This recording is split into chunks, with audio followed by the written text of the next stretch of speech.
Hi there, Christopher here. Update on Chapter 3 design. As usual, all the designs here are in Figma. There is a Chapter 3 workspace page, as you can see on the left. That's where everything is. There are like horizontal stripes here. This is the chapters page. This is the intro, challenge 1, challenge 2, 3, 4, and ending.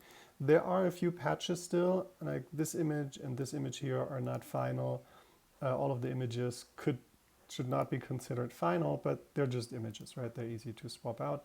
And then especially towards the end, some of the copy needs some tweaking, and maybe all of us can do that together. What took me a little bit of time here was to figure out all the math behind the whole challenges and then format everything accordingly. I created a spreadsheet here where I have 3 different tabs for the different challenges. So for example, this is the most complex one. That's we kind of use the same hash rate that we have from chapter 2 for our user. Then our friend, we have 3 pools that we partner with, and we have a mistress. Here's kind of the first pool has 15% hash rate more than we do. Second one has 80%, the other one has less. And then Bidray has 92% of the total hash rate of our group together. And all of that math is, and all these numbers are in the design, and it should actually work out. So hopefully, unless you find some mistakes, then we should be good and we don't have to revise the UI anymore, or like we did in chapter 2. But anyhow, let's dig in. So this is a prototype here. So we're on the chapters overview page. We just finished chapter 2 where we learned about mining. Now we're ready for chapter 3. The story tells us that the miners are running, but something's wrong. So blocks are empty, and there's a 51% attack. We get another message from Satoshi. So here we kind of see an image of our smug Vanderpool, enacting his evil plan. But Satoshi also gives us contact information for some other pool operators. So we're sending out message to them and asking them for their help. So you've seen all of these 3 images here. They're all about people, because the mining is actually just something very abstract and boring in a way. It's like guessing random numbers. But there is a battle going on, and so to kind of keep that excitement, the current direction is, and it's not finalized, is to show people and use that to spice up the story here a bit. But while we're waiting for our pool operators here to join, we try to go ourselves against Bidray. So we'll see. We start with this screen here. A lot of the elements should look familiar in the treatments. They're a little bit different. They're a little bit simplified. And just trying to reduce everything to the minimum information that we need. So we have our bar again at the top that shows when we just like before, we mine 1,000 blocks, just how each of the sides, how they perform.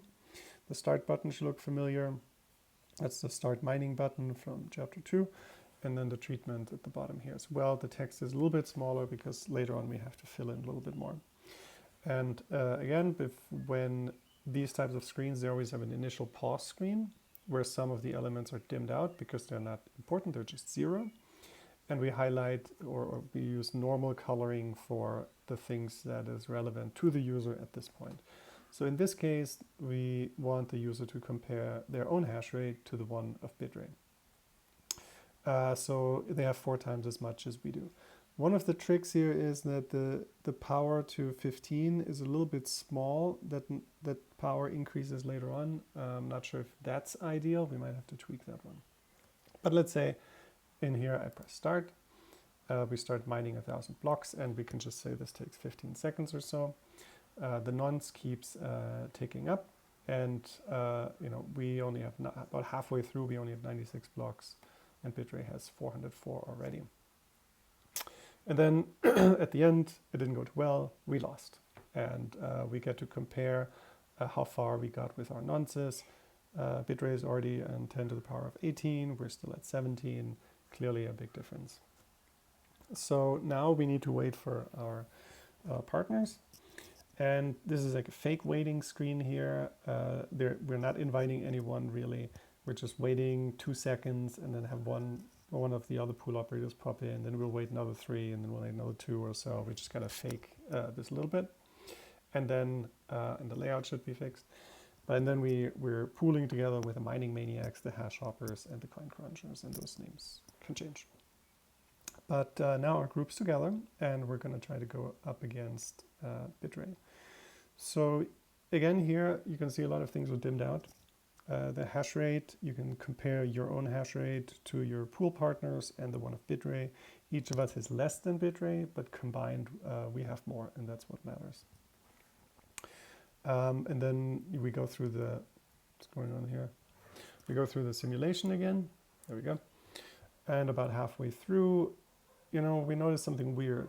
Bitrate has 393 blocks, but we only have 35, and only one of them is finding blocks. So something's weird. So we're kind of, as a user, you can kind of look through here, see what's going on. And it seems like which one is this one? The hash hoppers. Who has the most hash rate here? Hash hoppers, yeah. They're finding blocks, but none of the others do, and they're the highest nonce. Maybe users can already figure it out, maybe not. Maybe they need to go all the way. And then here, imagine those blocks are filled at the top, but and it's at 100%. Okay, we're defeated. That didn't pan out. Something's off. Then we explain that we all checked the same stuff, the same nonces, so that's not a good idea. And here's where I improvised a little bit. I'm sure there are more intelligent, more sophisticated ways to split up the nonce space. I just came up with something really simple. You're 4 people. I check every 4th nonce. You check every 4th, offset by 1, and so forth. I don't know if we want to do this. It's a very simple way to split this up that works just for this example. That maybe helps people understand this concept, but happy to change it. And the text here just explains that. Then we try again. Once again, it's kind of the same as before. Nothing new here. And then we start, and then it looks a little bit healthier. About halfway through, bitrate found 239. And we've already combined found 261 blocks. It's somewhat even, reflecting the hash rate of each pool operator. And you can see the nonces and hash rate and everything and the blocks accordingly. So, and then we win. Amazing. So we finally did it. We just had to be smart about it. Okay. Then we give this kind of success message here. We need a new image here. And part of the reason for this screen is also that we have a bunch of, we need to change topic a little bit, and we have some explanation to do. So the attack is over. We can be happy about that, but we also got some Bitcoin in rewarded, and now we need to split them up somehow. So we explain how it includes the block subsidy and the fees. And then we need to lead into how, with partial solutions or shares, whatever it's called, how that math works, how that concept works, which I don't really know, so I made something up. And you can tell me what it really should be like. So we lead into that, and then we actually run the same simulation again. We don't have bitrate in here, but we just kind of replay this whole thing. And you'll see at the bottom here, the partial solutions found box is in here. So we start this. And then, as the blocks tick in, we only see blocks found here and partial solutions found. Those numbers tick up. I have no idea how those numbers should look like. No clue. Like, is it 100 times harder to find a nonce with 9 zeros than 8 zeros? Or is it 2 times? I have no clue.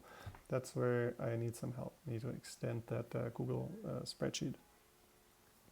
But anyways, we just kind of observe these numbers ticking up, and we see the higher numbers ticking up much more slowly than the easier solutions. And then at the end, we can kind of compare. We can look around a little bit. Okay, hash hoppers with their super high hash rate, they found more, they found less, and then we continue. And then we zoom in on our own, because we're going to take, we need to explain how these solutions turns into points or scores. Honestly, I have no idea. I assume there's some way to evaluate that. Let's say I found 10 partial solutions that start with 1 0, that's 5 points, and the other one is 100 points, and then we add those up. Is it like that? I don't know. You can tell me. But we zoom into into our own result. We explain it a little bit, and then we update this, and then we kind of see our point results, and then I have this amount of points. And then we go back to this overview where we see how many points each of everyone in our group had, and then the rewards that everyone gets. 1.38, 1.59, and those numbers might also be different. Okay, and the text here is outdated. Like I said, towards the end, the text is not as accurate. So I'm gonna continue here. And that's kind of it. That's where we need to lead out. We've defeated Bitray. That's the important thing. We got our reward, and we split it up with the team. Maybe this is a screen where everyone's high-fiving each other or so. Not totally sure. But then we need to lead into chapter 4. And I believe chapter 4 is where we actually need to claim the rewards by going through the elliptic curve cryptography for generating a wallet, where it's more of a scripting challenge again. This was a really visual simulation interactive challenge, and the next one will be back into, I think, some pretty hardcore coding. But that's it for now. You've noticed there are a bunch of gaps in there. I feel like the UI elements and the screens setup is pretty good. But we need some visuals, we need some text, and towards the end need improve or actually come up with proper logic for how these things are distributed. So hopefully that's helpful. Let me know.